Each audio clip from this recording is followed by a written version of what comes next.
اللہ کہتا ہے سب خسارے میں سوائے ان لوگوں کے جو ایمان لائے اور سوائے ان لوگوں کے کہ جنہوں نے اعمال صالحہ کیے۔ اور یہاں پر جو اللہ رب العزت بیان فرما رہا ہے تو وہ آخرت کا خسارہ ہے، وہ بندے کی جنت اور جہنم کے معاملے میں خسارہ ہے، اور یہ خسارہ جس کو ہم سمجھتے ہیں اس کا ذکر اللہ رب العزت نے نہیں کیا۔ میں باقاعدہ یہ لوگوں کے سامنے بیان کروں گا، میں بتاؤں گا کہ دیکھو یہ جو لا الہ الا اللہ یہ ثابت کر رہا ہے کہ میں مسلمان ہوں، اس سے کیا پتہ چلتا ہے کہ جو لا الہ الا اللہ پڑھ لے وہ دائرہ اسلام میں داخل ہو جاتا ہے، لیکن جو لا الہ الا اللہ پڑھ لے یہ ضروری نہیں ہوتا کہ وہ مومن ہو۔ میرے محترم بھائیو، صحابہ رضی اللہ عنہم کو دیکھے نا تو اللہ فرماتا ہے هو الذی بعث فی الامیین، کہ محمد صلی اللہ علیہ وسلم اللہ وہ ذات ہے جس نے آپ کو بھیجا ان پڑھوں میں، یعنی وہ سارے اکثر ان میں سے کون تھے؟ ان پڑھ تھے، لیکن اللہ رب العزت نے ان کے دلوں میں، ان کے وجود میں، ان کی رگوں میں ایمان داخل کیا تھا۔ یہی وجہ تھی میرے محترم بھائیو کہ بندہ ان کو دیکھ کر مسلمان ہوتا تھا۔ پوری زندگی میں اسلام سے ہٹ کر کچھ بھی لینا چاہو گے تو اللہ کے پاس قابل قبول نہیں ہے۔ ان الدین عند اللہ الاسلام، زندگی گزارنے کا طریقہ اگر اللہ کے نزدیک کوئی ہے تو اسلام ہے۔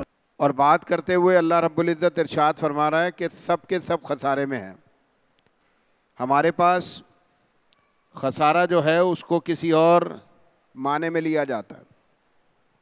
مال نہیں ہے، دولت نہیں ہے، جائیداد نہیں ہے، بینک بیلنس نہیں ہے، اچھی نوکری نہیں ہے، معاشرے میں وہ اسٹیٹس کہ جو مجھے مطلوب ہے وہ نہیں ہے، مجھے گاڑیاں ان کا شوق ہے، میرے پاس گاڑی نہیں ہے، وغیرہ وغیرہ وغیرہ۔ میں اس کو اپنی زندگی میں خسارہ سمجھ رہا ہوتا ہوں۔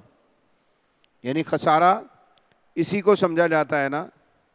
آپ کسی سے بھی پوچھ لیجئے، سوال کیجئے کہ پچھلے ایک مہینے میں آپ کی زندگی میں آپ نے کوئی خسارہ اٹھایا ہے، تو لوگ آپ کو کیا جواب دے رہے ہوتے ہیں؟ کوئی کہتا ہے ہاں جی مجھے میرے بزنس میں نقصان ہو گیا، کوئی آپ کو کہے گا کہ میری گاڑی ٹھک گئی تھی، اس کے اوپر 50,000 روپے کا خرچ ہو گیا، کوئی اور اسی طرح کی داستان سنائے گا۔ لیکن کبھی کسی کو آپ نے یہ کہتے ہوئے سنا ہے کہ میرے دین میں پچھلے مہینے میں خسارہ ہوا ہے؟ آپ نے سنا ہے کسی سے؟ کوئی بھی نہیں کہہ رہا ہوتا۔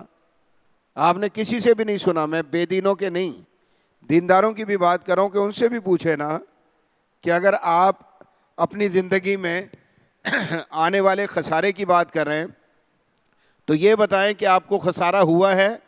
تو بندہ ہمیشہ دنیاوی خسارے کی بات کرتا ہے، اخروی خسارہ جو اصل خسارہ ہے اس کی بات کرتے ہوئے بندہ آپ کو دکھائی نہیں دیتا۔ اور یہاں پر جو اللہ رب العزت بیان فرما رہا ہے تو وہ آخرت کا خسارہ ہے، وہ بندے کی جنت اور جہنم کے معاملے میں خسارہ ہے۔ اور یہ خسارہ جس کو ہم سمجھتے ہیں اس کا ذکر اللہ رب العزت نے نہیں کیا۔ اللہ نے فرمایا ان الانسان لفی خسر، کہ بے شک انسان جو ہے وہ خسارے میں ہے۔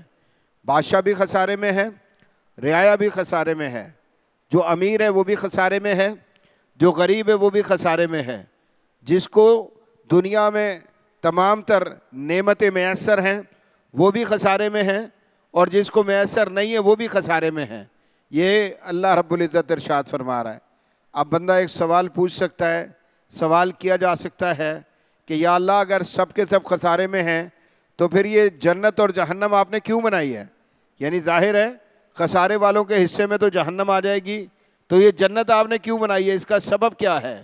تو اللہ رب العزت نے پھر یہاں پر اس کی وضاحت فرما دی، اور وضاحت فرماتے ہوئے فرمایا الا الذین آمنوا وعملوا الصالحات، یعنی وہ لوگ جو عمل کرنے والے ہیں۔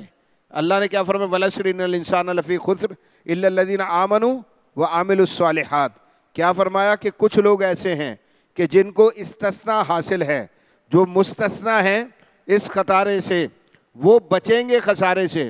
وہ کون لوگ ہیں؟ اللہ کہتا ہے سب خسارے میں سوائے ان لوگوں کے جو ایمان لائے اور سوائے ان لوگوں کے کہ جنہوں نے اعمال صالحہ کیے۔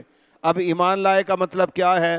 گلی میں چلے جائیں، چوک چوراہے پر چلے جائیں، اچھے لوگوں میں چلے جائیں، برے لوگوں میں چلے جائیں۔ یہ روزانہ جو ڈکیتیاں جو لوگ کر رہے ہوتے ہیں، ان سے بھی اگر آپ پوچھیں نا کہ مومن ہو یا نہیں تو آپ کو کیا جواب دیں گے؟ ہے جی کیا کہتے ہیں؟ مسلمان ہے، مومن ہے، ایمان لائے، فوری کہیں گے لا الہ الا اللہ محمد رسول اللہ۔ آپ کو فوری طور پر سنا دیں گے، کالا گورا سیاہ سفید، بازار میں، گلی میں، کوچے میں، محلے میں، ہر جگہ پر کسی سے بھی سوال کیجئے، ہر بندے کا یہ دعویٰ ہوتا ہے کہ وہ کون ہے بھلا؟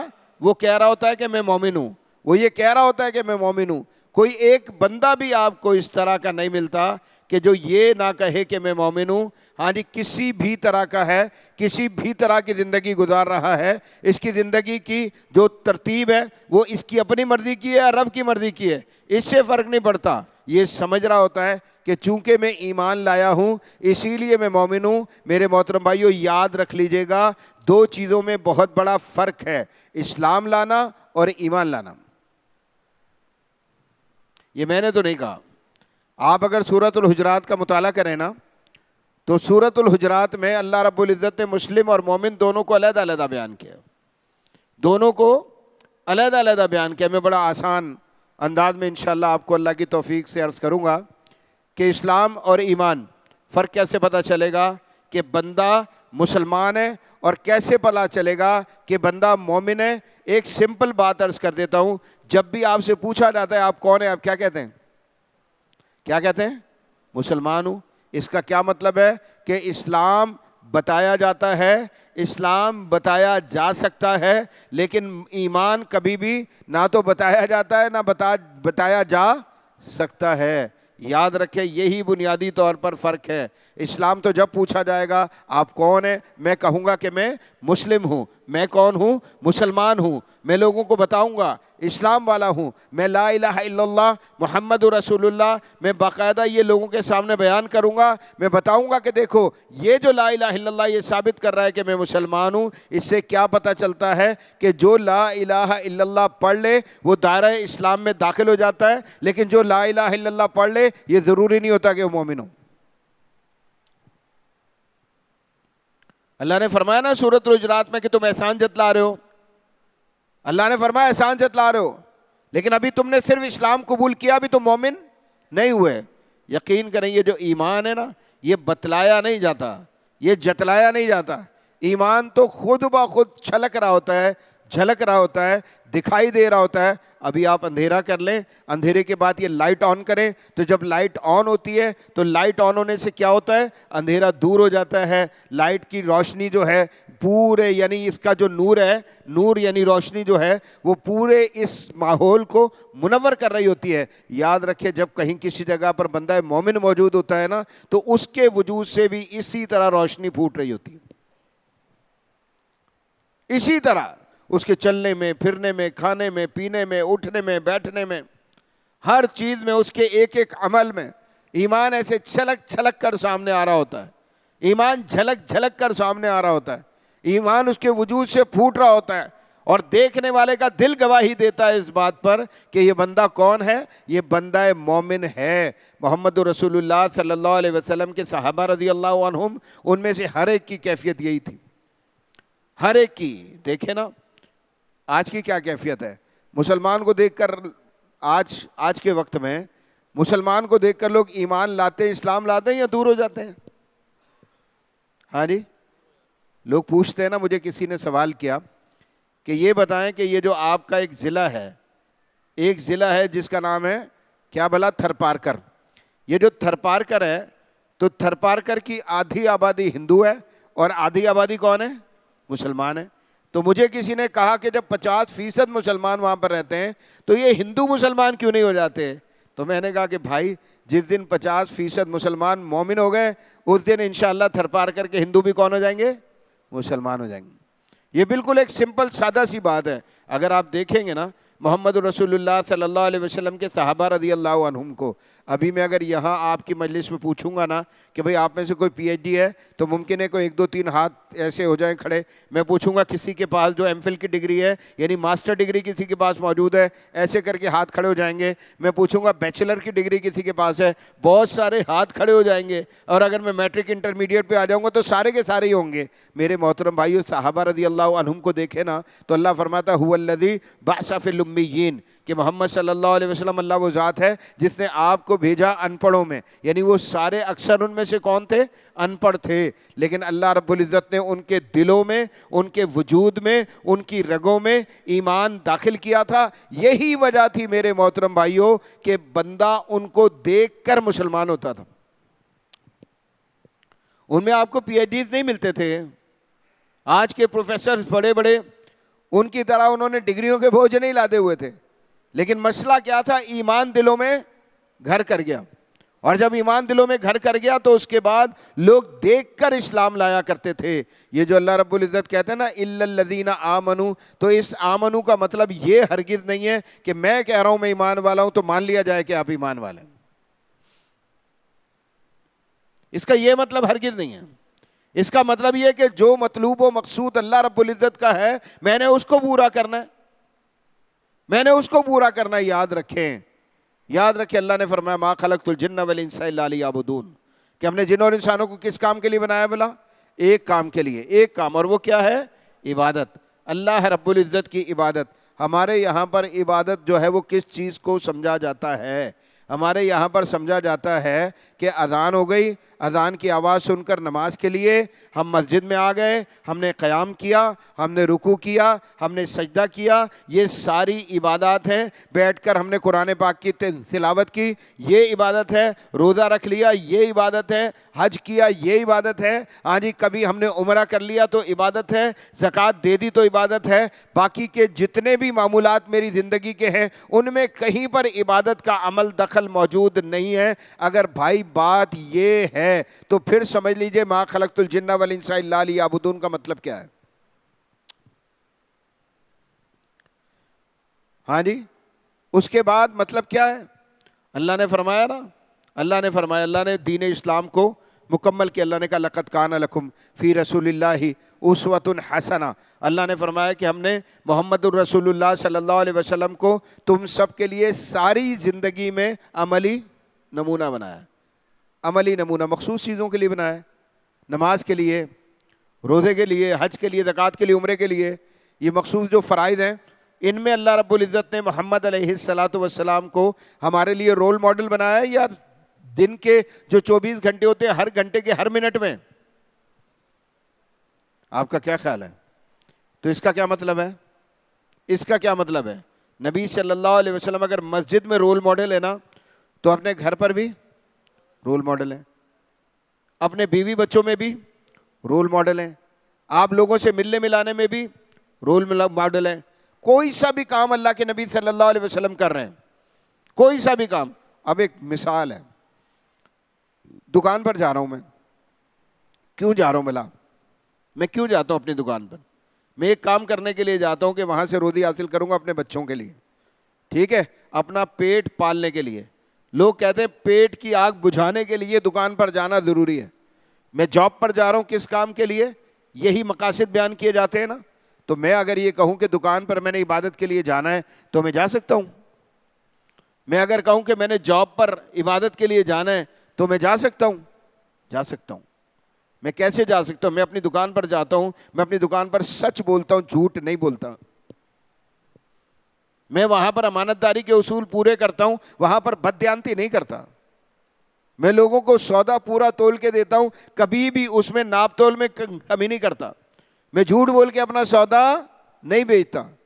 میں چیز جو ہوتی ہے اسی طرح کی دکھا رہا ہوتا ہوں, اور پھر جو مال مجھے اللہ رب العزت اس دکان کے ذریعے سے دے رہا ہے اس کے حق کو پہچانتا ہوں, اچھی طرح سے جانتا ہوں کہ اس مال کا حق کیا ہے, اور حق پہچان کر جہاں خرچ کرنے کا اللہ حکم دیتا ہے دکان پر بھی لگاتا ہوں, اہل خانہ پر بھی لگاتا ہوں دکان, اور اس کے علاوہ اللہ کے راستے میں بھی خرچ کر رہا ہوتا ہوں. اس حق کو پہچان کر یہ کاروبار کر رہا ہوں. اور میرے محترم بھائیوں یہ بتایا نا کہ عبادت کیوں نہیں ہے؟ بھائی مجھے بھوک لگتی ہے, میں اپنی بھوک مٹانے کے لیے کوئی کھانا اپنے سامنے لا کر رکھتا ہوں. اب بظاہر تو میں اپنے کھانے کو اپنی بھوک مٹانا چاہتا ہوں, اس کے علاوہ میرا مطلوب و مقصود کوئی اور تو نہیں ہے. لیکن کیا خیال ہے, اللہ کے نبی نے فرمایا حلال کھانا ہے. اللہ نے ہمیں کیا بتایا, اللہ کے رسول نے کیا بتایا؟ حرام نہیں کھانا بلکہ کیا کھانا ہے. اب میرے سامنے جو رزق رکھا ہوا ہے وہ حلال کا ہے, ٹھیک ہے. میں محمد علیہ الصلوۃ والسلام کے حکم کے مطابق کسی کے ساتھ ظلم کر کے, زیادتی کر کے, کسی سے چھین کے, کبھی سود کا یا کسی اور اس طرح کا کچھ بھی نہیں لے کر آیا. جو حلال بتایا گیا اس کے پورے میں نے تقاضے مکمل کیے اور اس کے بعد لا کر اپنے سامنے رکھا ہے. دائیں ہاتھ سے کھا رہا ہوں, بسم اللہ پڑھ کے کھا رہا ہوں, خیال کر کے کھا رہا ہوں. محمد علیہ الصلوۃ والسلام نے یہ جو ہے جو طریقہ کار ہے بتایا اور سکھلایا ہے. کیا خیال ہے, پیٹ کی آگ بھرنے کے لیے کھانا کھایا تھا میں نے, یہ کھایا گیا کھانا اگر طریقہ محمد کا ہو صلی اللہ علیہ وسلم, عبادت ہوگا یا نہیں؟ چھوڑے نا, یہ بیت الخلا جاتا ہے بندہ, اچھا کام کرنے کے لیے جاتا ہے کیا ہے جی؟ ہم کہتے ہیں یار پورے دن میں جو سب سے غلیظ کام ہے نا وہ میں جا کر ادھر کرتا ہوں بیت الخلا میں. حالانکہ وہ کام غلیظ نہیں ہوتا, آپ کو غلاظت سے پاک کرتا ہے. وہ کام آپ کو کیا کرتا ہے غلاظت سے, یعنی جو غلاظت اٹھائے آپ پھر رہے ہوتے ہیں نا, اور اگر تھوڑی سی دیر زیادہ ہو جائے تو غلاظت آپ کو تنگ بھی بڑا کرتی ہے.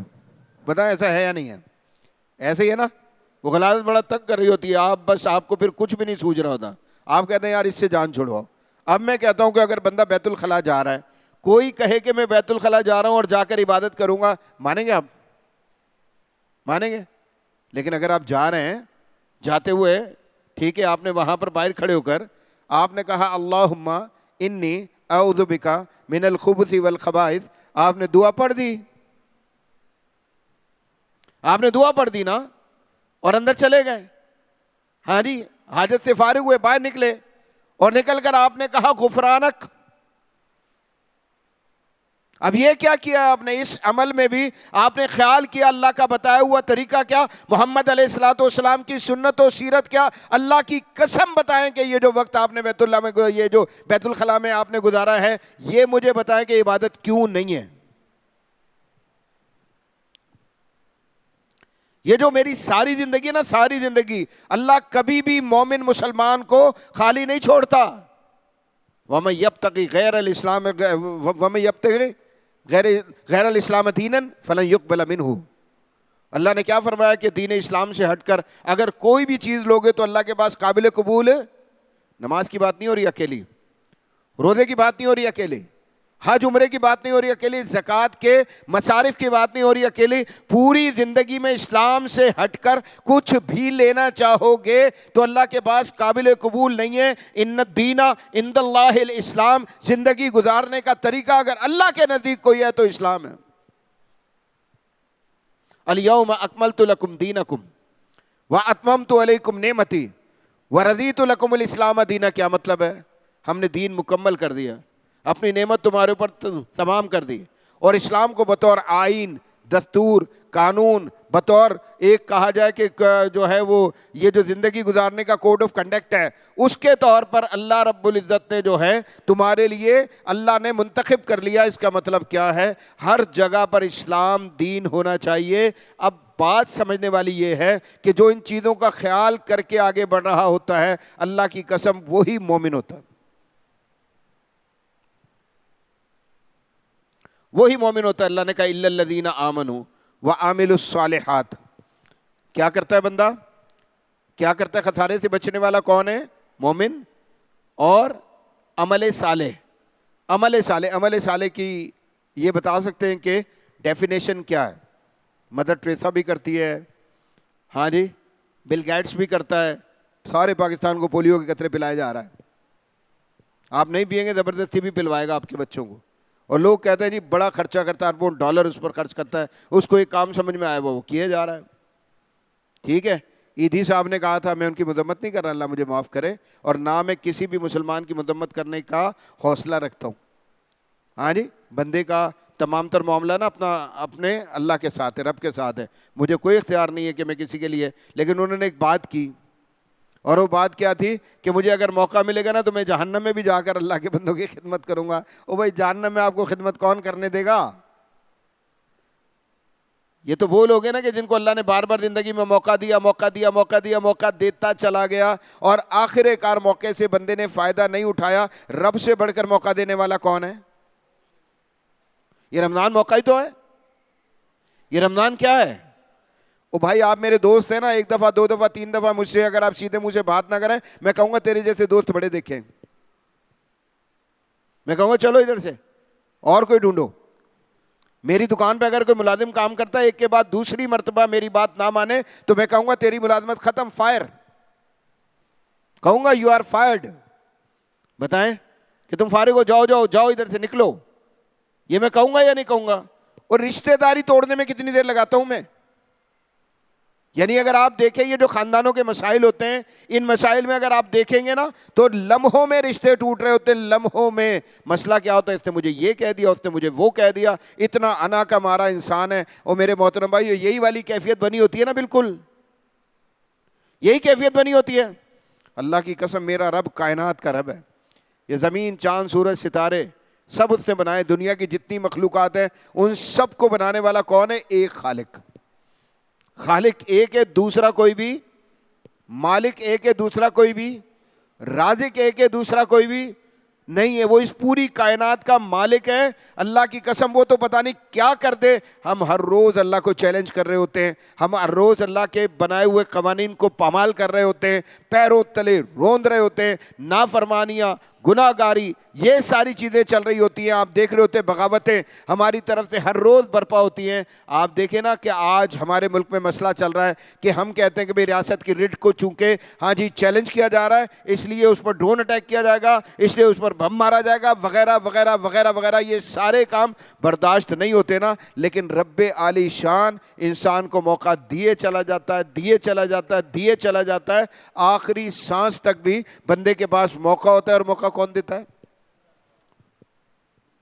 لیکن اگر کوئی کہے کہ میں نے موقع سے فائدہ اٹھانا ہی نہیں، اور پھر اس کے لیے یہ فیصلہ آ جائے کہ بھئی اب یہ بندہ اللہ کی طرف سے لکھ دیا گیا جہنمی ہے، تو اس کو کوئی ریلیف دے سکتا ہے؟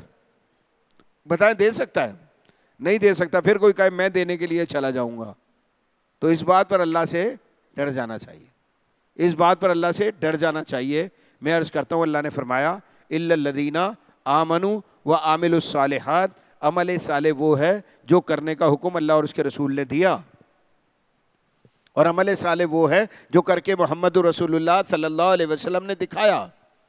اور اگر آپ اللہ کا دین، اس کا مطالعہ کریں گے تو اس میں ہمدردی اور محبت کے علاوہ کچھ بھی میسر نہیں آتا۔ ابھی دیکھیں رمضان المبارک میں ایک کام اس کا بڑا شہرا ہے، وہ کیا ہے؟ کوئی زکوٰۃ دینے والا ہے، کوئی زکوٰۃ لینے والا ہے۔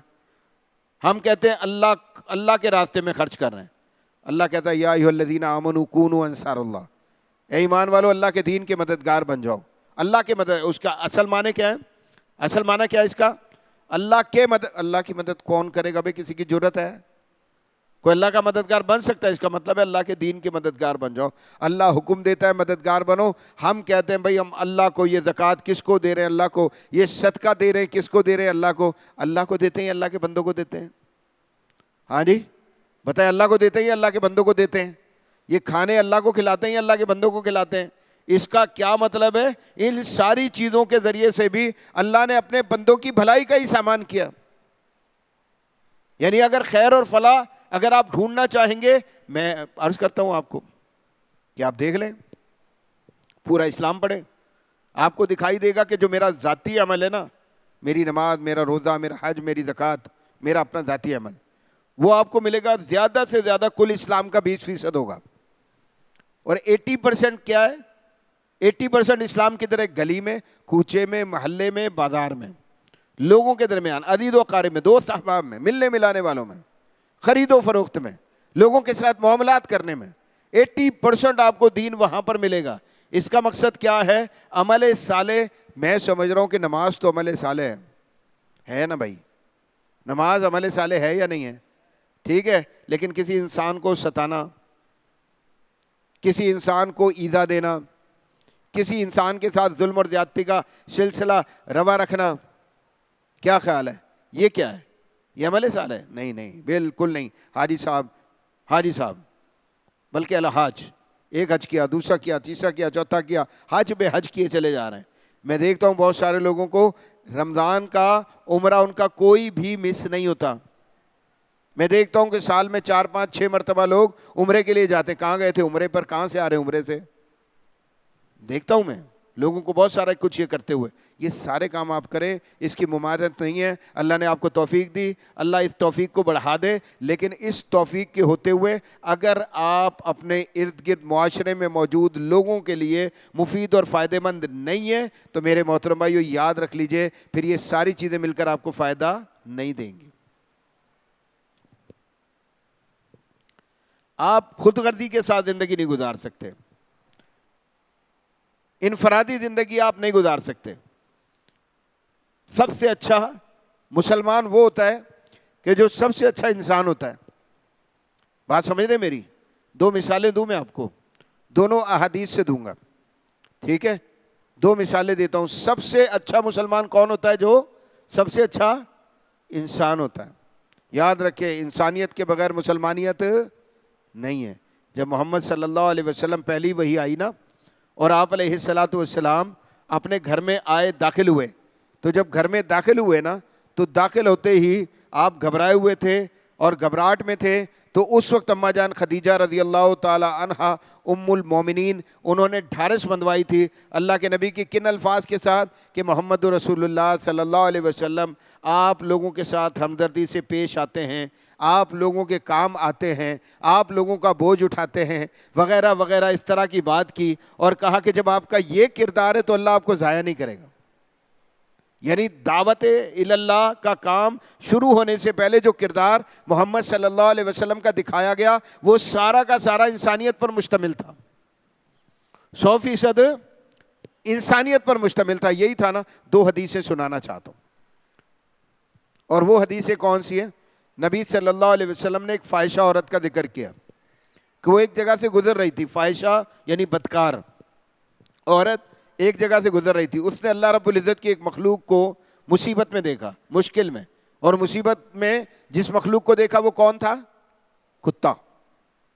اب کتا نا اللہ کے نبی کی شریعت میں ناپسندیدہ جانور ہے۔ محمد صلی اللہ علیہ وسلم نے گھر میں کتا رکھنے سے منع فرمایا۔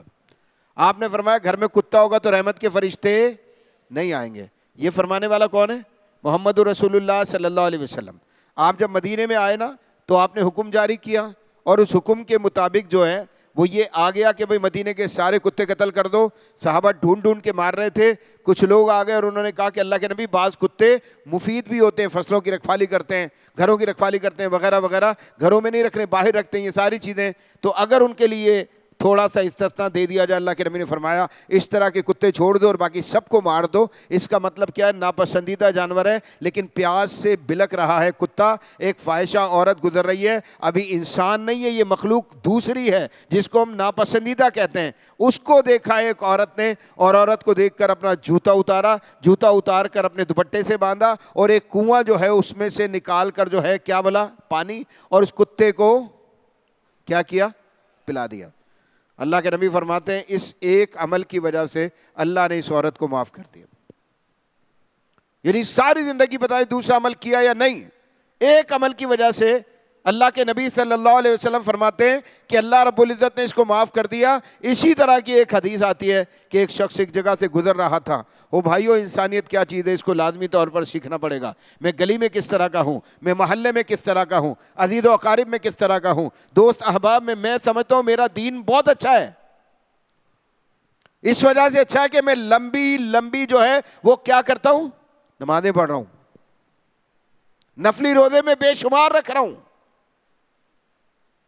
بے شمار رکھ رہا ہوں، حج میں نے 10 کیے، عمرے میں نے 25 کیے۔ یہ سب آپ کا اپنا ذاتی عمل ہے، آپ جانے تو آپ کا رب جانے۔ اگر اللہ کی مخلوق کے ساتھ آپ کا رویہ درست نہیں ہے، اس کے لیے آپ آسانی پیدا کرنے والے نہیں ہیں، تو سمجھ لے کہ مسئلے میں۔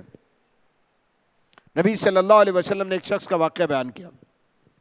آپ علیہ الصلوۃ والسلام فرماتے ہیں کہ ایک شخص ایک جگہ سے گزر رہا تھا، تو گزرتے ہوئے اس نے دیکھا کہ ایک خاردار جھاڑی ہے، ٹھیک ہے، جس نے راستے کو بند کیا ہوا ہے۔ اس نے کہا اللہ کی قسم میں یہ راستہ کھلا کروں گا، یہ خاردار جھاڑی کاٹ کے پھینکوں گا۔ اس نے اسے کاٹا، کاٹ کر ہٹا دیا۔ اب ہٹنے سے کیا ہوا کہ اللہ کے بندوں کے لیے راستہ آسان ہو گیا، راستہ کھل گیا۔ اللہ کے نبی فرماتے ہیں اس ایک عمل کی وجہ سے اللہ نے اس شخص کو جنت میں داخل کر دیا۔ ایک عمل کی وجہ سے، بتایا اللہ کے نبی نے، اس نے 25 سال رات کو قیام اللیل کیا تھا۔ یہ کرنے ضروری ہیں، میں پھر کہہ رہا ہوں، لیکن اگر انسانیت کو اٹھا کر ایک طرف رکھیں گے تو مسلمانیت خود بخود ایک طرف ہو جاتی ہے۔ اس کی دلیل کیا ہے؟ اس کی دلیل کیا؟ ایک حدیث ہے اللہ کے نبی علیہ الصلوۃ والسلام کی۔ اللہ کے نبی صلی اللہ علیہ وسلم نے اپنے صحابہ رضی اللہ عنہم سے پوچھا کہ یہ بتاؤ کہ میری امت کا مفلس کون ہے؟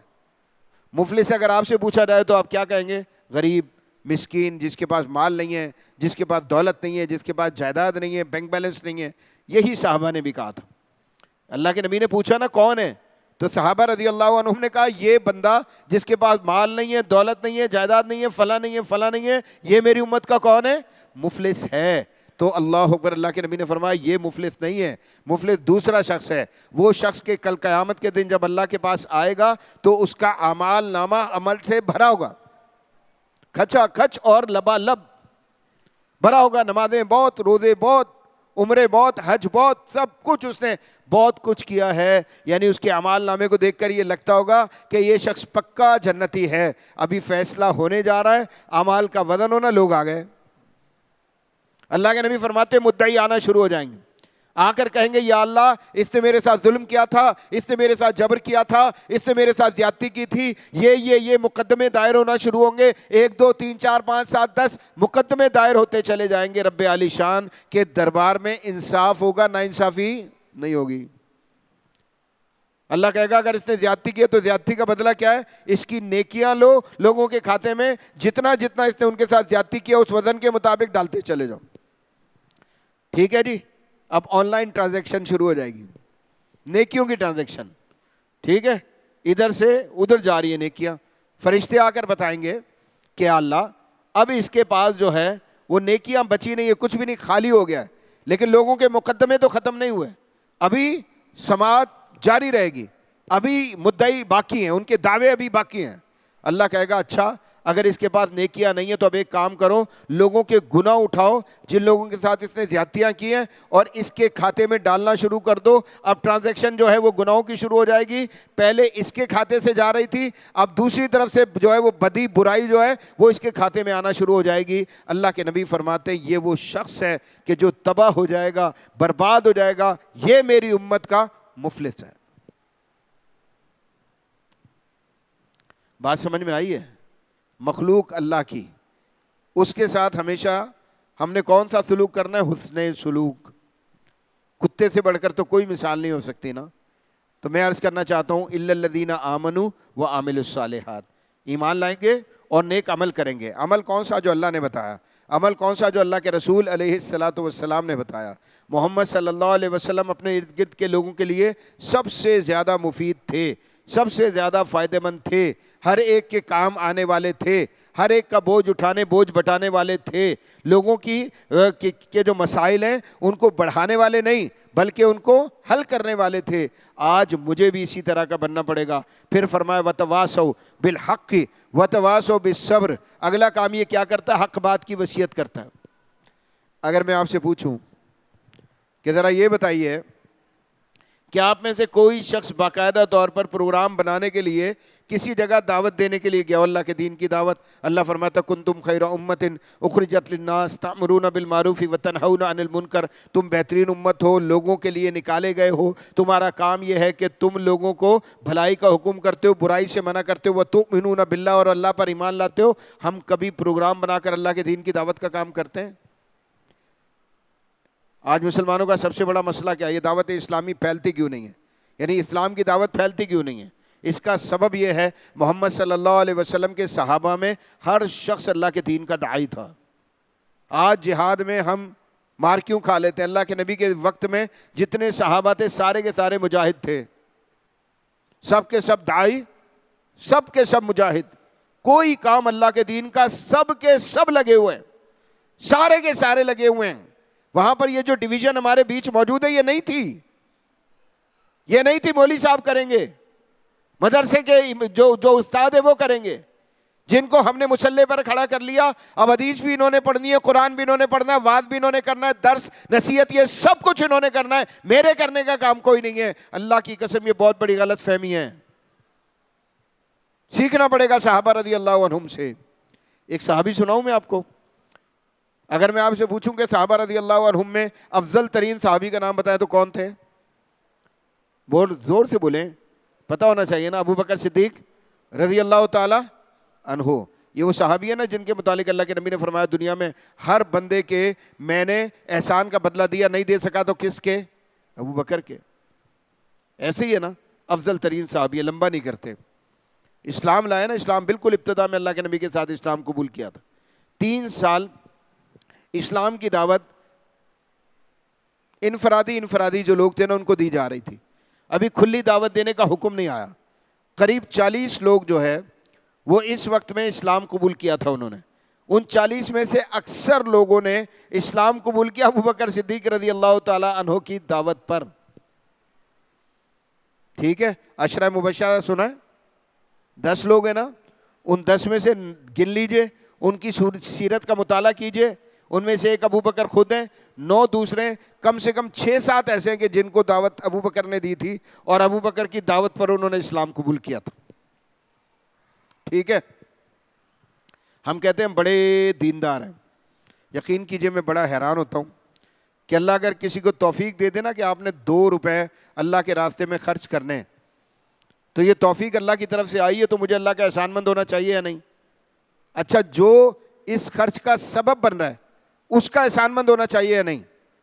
بھئی پیسے لینے والا نہیں ہوگا تو میں کیسے دے دوں گا؟ کوئی بھوکا نہیں ہوگا تو میں اس کو کھانا کیسے کھلاؤں گا؟ کوئی غریب مسکین نہیں ہوگا تو میں اس کی مدد کیسے کروں گا؟ کوئی لینے والا ہے ہی نہیں, میں کیسے دے دوں گا؟ اگر کوئی لینے والا بھی آتا ہے نا تو یہ ضرورت اللہ کی طرف سے آئی ہے. تو یاد رکھیں, کوئی آپ کو کہتا ہے اللہ کے راستے میں خرچ کریں, کوئی اللہ کے راستے میں خرچ کرنے کا سبب بنتا ہے, ایک نقطہ نظر یہ ہے کہ وہ آپ کا محسن ہے. اور پھر سب سے بڑھ کر محسن کون ہے؟ جس نے مجھے پیسے دیے, مال دیا, دولت دی اور خرچ کرنے کی توفیق دی. بتائیں جب میں دے رہا ہوتا ہوں تو یہاں کیا ہوتا ہے؟ مجھے بتائیں جب میں خرچ کر رہا ہوتا ہوں تو یہاں کیا ہوتا ہے؟ اللہ کی قسم میں رعونت دیکھتا ہوں لوگوں میں, متکبر دیکھتا ہوں لوگوں کو. بھئی آپ نے زکوٰۃ دینی ہے نا. ابھی فلسطینی بھائی میرے غزہ کے, ان سے نہ کسی نے پوچھا کہ بھئی یہ جو پیسے دیے جا رہے ہیں یہ پہنچیں گے یا نہیں پہنچیں گے؟ انہوں نے کہا کس کے لیے دیتے ہو پیسے؟ کیا سوال کیا کہ پیسے دیتے کس کے لیے ہو؟ تو جواب دینے والے نے کہا اللہ کے لیے. تو کہا اگر اللہ کو دیے نا تو دیتے ہی پہنچ گئے. پھر لینے والا کہاں خرچ کرے گا؟ یہ بات تو بات کی ہے. لینے والا کہاں خرچ کرے گا؟ یہ بات تو بات کی ہے. تم نے دیے تھے اللہ کو, اس کو مل گئے. بھائی اللہ کا جو معاملہ ہے وہ نیتوں کے ساتھ چلتا ہے یا عمل کے ساتھ؟ اللہ کے نبی نے فرمایا انما الاعمال بالنیات, عمل کا دار و مدار نیت پر ہے. تو معاملہ نیت پہ چلتا ہے, عمل کی باری بعد میں آتی ہے, یعنی عمل کا وزن ہی نیت کے ساتھ ہے. ٹھیک ہے, تو بھائی میں احسان کرتا ہوں, مختلف قسم کے سوال کروں گا. اگر کسی کو میں نے دے دیا بلا کے پوچھوں گا کہ یہ تم نے مجھے بتاؤ کہاں خرچ کیا, کبھی میرا دل چاہے گا تو اس سے حساب کتاب لے رہا ہوں گا. اللہ لیتا ہے تم سے حساب. گاڑی دی, گھر دیا, بنگلہ دیا, مال دولت, بینک بیلنس, جائیداد, سب کچھ دے دیا, بھر دیا تمہیں. اللہ کی قسم مطلب جو ہے وہ مرضی کے مطابق خرچ کرتے ہو, مرضی کے مطابق ہر چیز کو برت رہے ہوتے ہو, استعمال کر رہے ہوتے ہو. روزانہ تم سے حساب لیا جا رہا ہوتا ہے, کہا جا رہا ہوتا ہے بیلنس شیٹ بنا کے دو روزانہ. آپ کیسے بنوائیں گے بھائی؟ آپ کیسے بنوائیں گے؟ یہ نہیں ہو سکتا. یاد رکھیں, یہ جو مومن مسلمان ہے نا, مسلمان, نبی صلی اللہ علیہ وسلم نے فرمایا کہ کسی شخص کے یعنی بے دین ہونے کے لیے, درست لفظ وہ میرے ذہن میں نہیں آ رہا ہے لیکن یہی سمجھ لیجئے, اتنا ہی بہت ہے کہ مسلمان کو حقیر جانتا ہو. اب اگر میں کسی کو دے رہا ہوں اور مجھے لگتا ہے کہ میں بڑا وہ چھوٹا ہے, کوئی بڑا چھوٹا نہیں ہے, بڑا صرف اللہ ہے بھائی, اس کے علاوہ کوئی نہیں ہے. مجھے اوپر بٹھانے والا اللہ ہے, اس کو تھوڑا سا نیچے بٹھانے والا کون ہے؟ اللہ ہے. یہ یوں کر کے ایکویشن آپ جانتے ہیں چینج بھی ہو جاتی ہے. اپ اینڈ ڈاؤنس دیکھتے ہیں یا نہیں دنیا میں؟ بتائیں اپ اینڈ ڈاؤنس دنیا میں دیکھتے ہیں یا نہیں؟ عروج و زوال کی داستانیں دیکھتے ہیں یا نہیں دیکھتے؟ مجھے بتائیں اس سال میں دنیا کا امیر ترین آدمی کوئی اور ہے؟ پچھلے میں کوئی اور تھا, پچھلے میں کوئی اور تھا, اس سے پچھلے میں کوئی اور تھا. کیسے؟ یعنی اللہ کی طرف سے ہے نا, اوپر نیچے ساری چیزیں ہو رہی ہوتی ہیں. ہاں جی, تو اس کو لازمی طور پر دیکھنا اور سمجھنا پڑے گا. ابو بکر نے جب اسلام قبول کیا نا, ہم کہتے ہیں کہ یار ہم صحابہ کے راستے پر ہیں, محمد صلی اللہ علیہ وسلم کے راستے پر, صحابہ کے راستے پر. حدیث میں آتا ہے ابو بکر رضی اللہ تعالیٰ نے ایک مالدار آدمی تھے, بزنس مین تھے, مالدار تھے, معزز تھے مکے میں بہت زیادہ. حدیث میں آتا ہے کہ انہوں نے اپنا مال اللہ کے نبی کے لیے اتنا کھلا کر دیا کہ اللہ کے نبی صلی اللہ علیہ وسلم ابو بکر کے مال کو اس طرح سے خرچ کرتے تھے کہ جیسے بندہ اپنے مال کو خرچ کرتا ہے. اپنا مال خرچ کرنے کے لیے پوچھنا پڑتا ہے کسی سے؟ اپنا مال خرچ کرنے کے لیے سوچنا پڑتا ہے. بھائی میں شوق پورے کرنے کے لیے پتہ نہیں کیا کیا کر رکھا ہوں. تم گھڑی پہنی ہوئی 5 کروڑ روپے کی, اور بھائی 5 کروڑ کی گھڑی میں مریخ کا آتا ہے کیا ٹائم؟ آپ کیا کہتے ہیں؟ اسی زمین کا آتا ہے نا, جو اسٹینڈرڈ ٹائم ہے وہی دکھا رہی ہوتی ہے یا کچھ اور دکھاتی ہے جی. لیکن ہاں ماشاءاللہ یہ دیکھو, یہ تو ہوتا ہے نا, پہن لے میں منع نہیں کرتا, لیکن اگر وہ گھڑی آپ کے ذہن میں غرور فخر داخل کر رہی ہے, متکبر آپ کو بنا رہی ہے, اس کو پہننا حرام ہے. کوئی آپ کو چھوٹا لگ رہا ہے, آپ اپنے آپ کو بڑا سمجھ رہے ہیں, یہ ساری چیزیں آپ کو برباد کرنے والی ہیں. یقین کیجئے اللہ کے بندے, میں کہتا ہوں جتنا اوپر آپ کو اللہ نے بٹھایا نا, اتنا ہی جھک کے چلیں. یہ جتنے غلام آزاد ہوئے تھے محمد صلی اللہ علیہ وسلم پر ایمان لانے والے, ان سب کو خرید کر آزاد کروانے والا کون تھا؟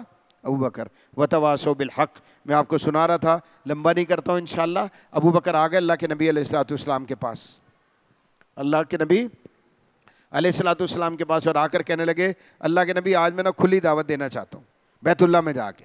نبی صلی اللہ علیہ وسلم نے فرمایا کہ ابو بکر تم اپنی قوم کو جانتے ہو, اگر تم گئے اور تم نے یہ کرنے کی کوشش کی, لوگ تمہیں ستائیں گے, جبر کریں گے, ظلم کریں گے تمہارے اوپر. تو ابو بکر کیا کہتے ہیں؟ اللہ کے نبی آج تو میں نے یہ کام کرنا ہی کرنا ہے. چلے گئے, جا کر کھڑے ہوئے اور جا کر دعوت دینا شروع کی توحید کی. تو ساتھ ہی لوگ ان کے اوپر جو ہے چاروں طرف سے حملہ آور ہو گئے, مارنا پیٹنا شروع کیا. اتنا مارا کہ گر کے بے ہوش ہو گئے. یہ ناک منہ سب برابر ہو گیا. پھر کسی دیکھنے والے نے دیکھا تو کہا فلاں قبیلے کا بندہ ہے, بچ جاؤ. ٹھیک ہے, وہاں سے نکالا عزیز و قارب رشتہ داروں نے, اٹھا کر گھر لے آئے بے ہوشی کے عالم میں. اب ہوش میں لانے کی کوشش کی جا رہی ہے. یہ صحابہ آئینہ ہے. یہ صحابہ کون ہے؟ آئینہ ہے. ٹھیک ہے, فِإِنْ آمَنُوا بِمِثْلِ مَا آمَنْتُمْ بِهِ فَقَدِ اهْتَدَوْا. اللہ نے فرمایا کہ ایمان اس طرح کا لاؤ جیسے میرے محمد صلی اللہ علیہ وسلم کے صحابہ رضی اللہ عنہم کا ہے. جب تمہارا ایمان ان کی مانند ہوگا نا تو تم ہدایت یافتہ ہو جاؤ گے. اب کیا ایمان ہے بھلا؟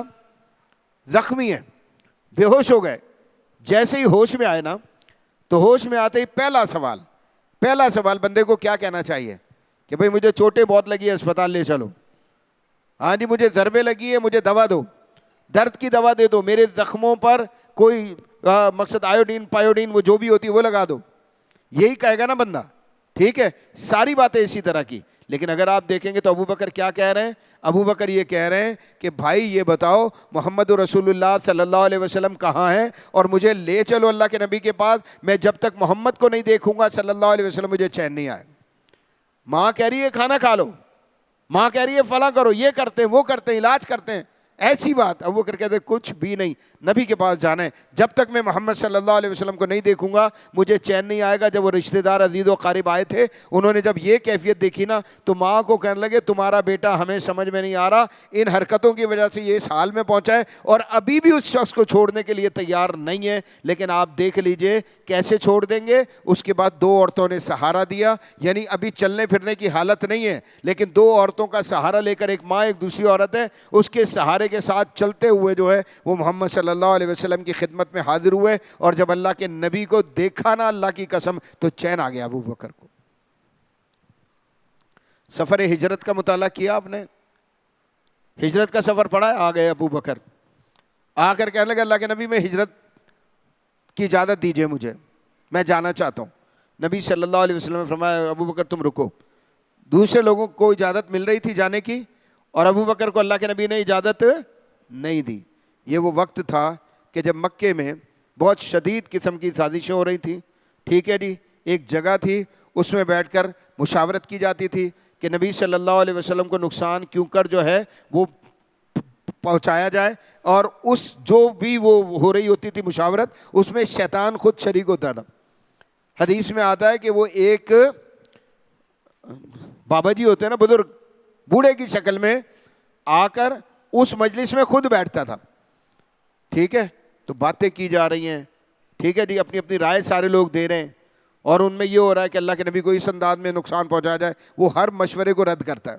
ایک مشورہ دیا ابو جہل نے. وہ مشورہ کیا تھا بھلا؟ وہ مشورہ یہ تھا کہ ہر خاندان میں سے ایک بندہ لے لیا جائے, ایک جتھا بنا لیا جائے. ہر خاندان کے ایک ایک فرد لے کر ایک جتھا بنا لیا جائے, اور وہ جتھا یک بارگی حملہ کر کے محمد صلی اللہ علیہ وسلم کو اللہ معاف کرے نعوذ باللہ من ذالک شہید کر دے.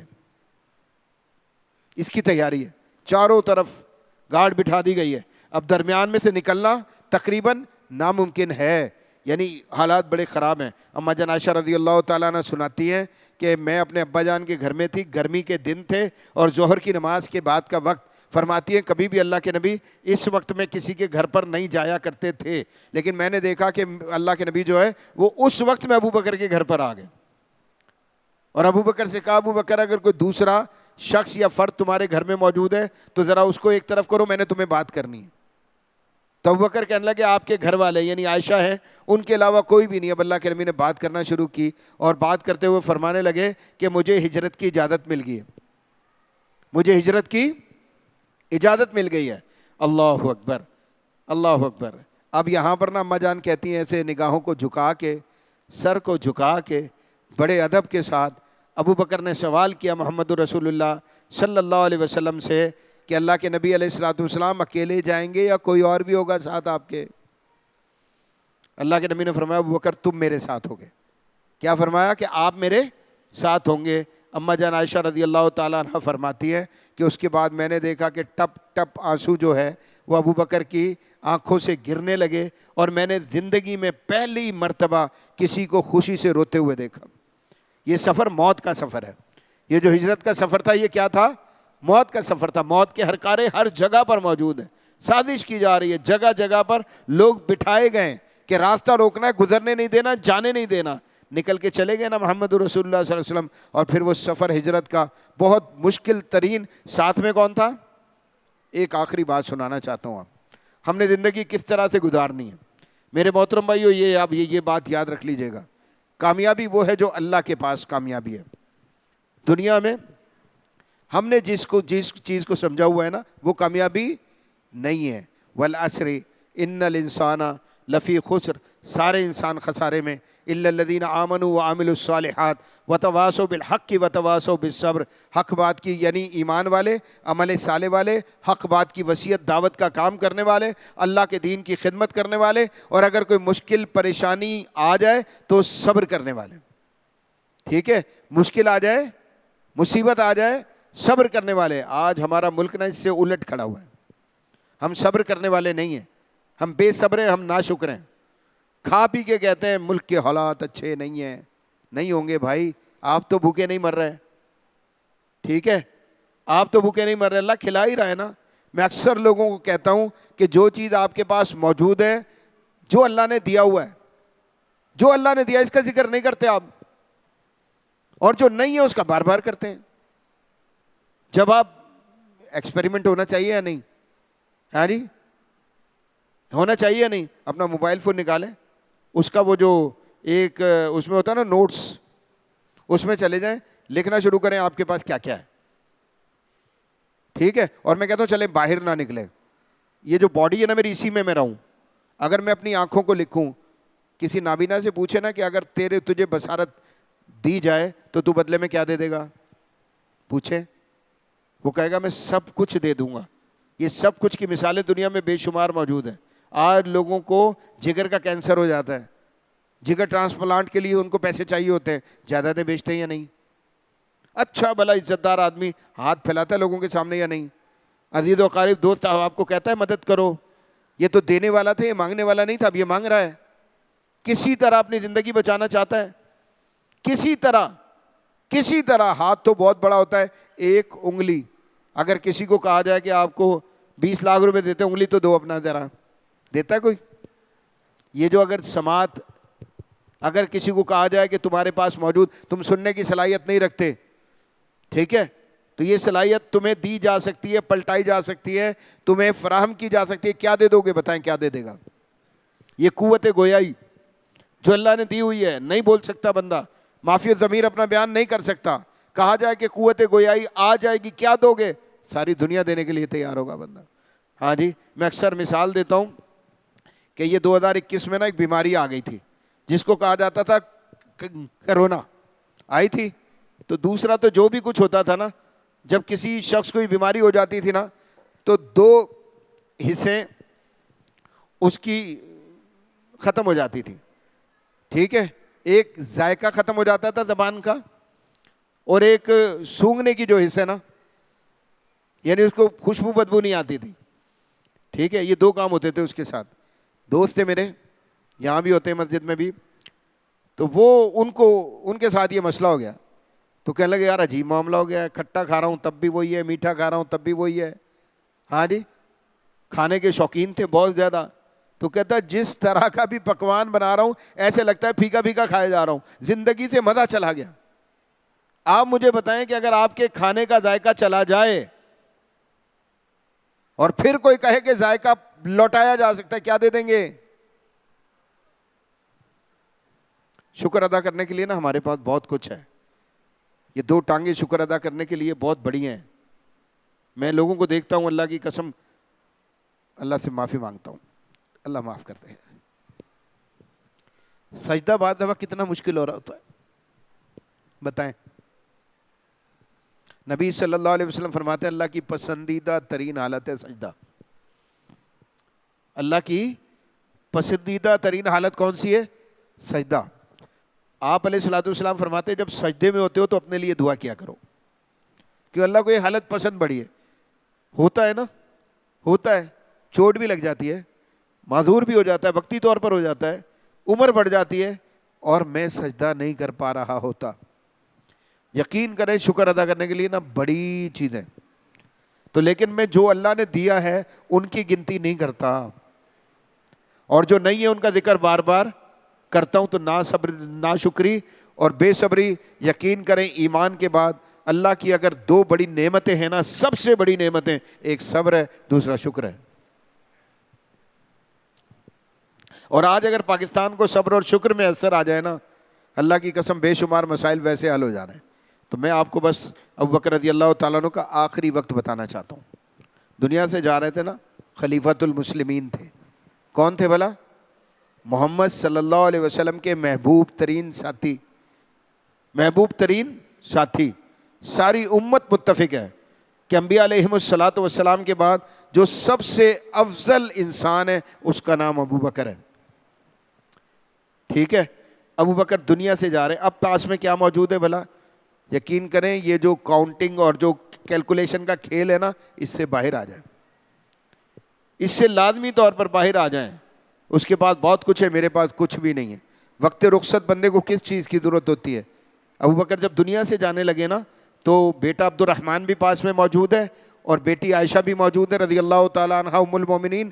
دونوں کو کہنے لگے کہ میں دنیا سے جانے لگا ہوں تو مجھے نئی چادروں میں رخصت نہیں کرنا, بلکہ جو پرانی چادر ہے ان میں مجھے کفن دینا. اما جان عائشہ رضی اللہ تعالیٰ رونے لگی, آنسو, کہ ابا جان یہ وقت تو نہیں آیا ابھی کہ ہم آپ کو, خلیفۃ المسلمین ہیں آپ, اور ہم آپ کو نئی چادروں میں رخصت نہ کریں. اور ابو بکر کیا کہتے ہیں اس کے بعد؟ کہتے ہیں کہ مسئلہ یہ نہیں ہے, مسئلہ یہ ہے کہ میں تو مر کر مٹی میں مل جاؤں گا. یہ سارے وجود کیا ہوتے ہیں؟ مٹی میں ملنے ہوتے ہیں نا. مرنے کے بعد تو یہ چیزیں فائدہ دینے والی نہیں ہیں. جو زندہ ہیں ان کو فائدہ دے گی نئی چادریں. ٹھیک ہے, تو یہ نئی چادر کسی زندہ کو دو اور مجھے کیا کرو, پرانی چادروں میں رخصت کر دو. اس کے بعد پھر کہنے لگے کہ یہ غلام ہے, یہ ایک برتن ہے, اور ایک کوئی تیسری چیز لاٹھیا سا یا اس طرح کی کوئی چیز تھی. تینوں چیزیں بیت المال سے لی تھی. ٹھیک ہے, اپنا جو کاروبار ہے یہ تو سب چھوڑ دیا تھا نا. یعنی جب خلیفہ بنے نا تو اپنا سامان اٹھا کے جانے لگے بازار کی طرف. تو عمر بن خطاب رضی اللہ تعالیٰ عنہ ارشاد فرماتے ہیں, کہنے لگے کدھر چلے بھائی؟ تو کہنے لگے کاروبار نہیں کروں گا, بچوں کو کھلاؤں گا کہاں سے؟ تو کہا اگر بچوں کو کھلانے پر لگ گئے تو یہ امور سرکار کون چلائے گا بھائی؟ یہ امور خلافت کون چلائے گا؟ چھوڑے, وظیفہ مقرر کریں. اب کیا لیا تھا بھلا؟ ایک غلام ہے, ہاں جی, ایک جو ہے وہ کوئی ہے برتن, تیسری کوئی ایک اور چیز تھی. تینوں کے متعلق اما جان عائشہ رضی اللہ تعالی عنہا کو کہتے ہیں یہ تینوں چیزیں لو اور میرے بعد آنے والے عمر کو دے دو. یہ امانت ہے میرے پاس, اور کیا کرو کہ عمر کو دے دو. اللہ اکبر. رخصت ہو گئے ابو بکر صدیق رضی اللہ تعالیٰ عنہ دنیا سے. اور جب یہ تینوں چیزیں چل کر عمر بن خطاب کے پاس گئی نا, ان کے سپرد کی گئی کہ یہ آپ کے جو وہ تھے کیا نا پیش رو ابو بکر صدیق رضی اللہ تعالیٰ عنہ, یہ امانت آپ کو واپس دے کر گئے. تو زاروں قطار رونا شروع کر دیا عمر نے, اور زاروں قطار روتے ہوئے کہنے لگا ابو بکر تم نے پیچھے آنے والوں کے لیے کام بڑا مشکل کر دیا. میرے بھائی یاد رکھیں یہ زندگی مختصر ہے، یہ زندگی فانی ہے، یہ زندگی ختم ہو جانے والی ہے، اس میں ایک کام انتہائی ضروری ہے، اور وہ کام کیا ہے؟ اللہ کے نبی نے فرمایا لذتوں کو توڑنے والی موت کو کثرت کے ساتھ یاد کرو، بہت زیادہ یاد کرو، ہر روز اس بات کو یاد کیا کریں آج میں اس دنیا میں ہوں اور کل نہیں ہوں گا، اور جب نہیں ہوں گا یہ سوچتا ہے بندہ تو اگلے مناظر آتے ہیں بندے کی نگاہ کے سامنے کہ اللہ نے کہا ہے کہ بھئی آؤ گے، سامنے کھڑے ہوگے، جو رائی کے دانے کے برابر عمل ہے نیکی کا اور برائی کا وہ سارا کا سارا دیکھو گے، اعمال کا وزن ہوگا، وزن کے مطابق فیصلہ ہوگا وغیرہ وغیرہ، یہ سارے مناظر ایسے بندے کی جو اسکرین ہے نا یہاں کی اس پہ اس طرح سے ایسے گردش کر رہے ہوتے ہیں۔ تو انشاءاللہ العزیز اس دنیا کو فانی سمجھنا ہے، عارضی سمجھنا ہے انشاءاللہ، اور ہم فانی اور عارضی سمجھ کر اس دنیا کو برتیں گے، فائدے میں رہیں گے، اور اگر ہم نے اسی کو سب کچھ سمجھ لیا تو خسارے کے علاوہ کوئی چیز ہمارے حصے میں نہیں آئے گی۔ اللہ عمل کی توفیق عطا فرمائے۔ جزاکم اللہ خیرا کثیرا۔